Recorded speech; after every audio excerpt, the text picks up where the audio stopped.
Перед началом учебного года в городских поликлиниках многолюдно. Трехлетний Нюргун пришел в поликлинику с мамой. Они готовятся получить прививку и собирают все необходимые справки. Совсем скоро он впервые в жизни пойдет в детский сад.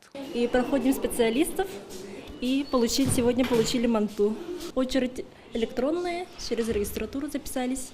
И проходим назначенное время, в назначенную дату. И проходим специалистов. Из-за большого потока пациентов в городских поликлиниках из-за несвоевременной доставки вакцин наметился дефицит. Однако в поликлинике номер 2 появившуюся информацию об отсутствии вакцин против туберкулеза опровергли. Весь объем туберкулина и диаскин-теста поступил еще в июле. С тех пор прививки получают все желающие. У нас неорганизованных 1800 детей. В первую очередь мы делаем диагностику тем, кто идет в детские сады и перед школой. Остальная часть, которая организована, они получают в садах, в школах, планово, по графику своему.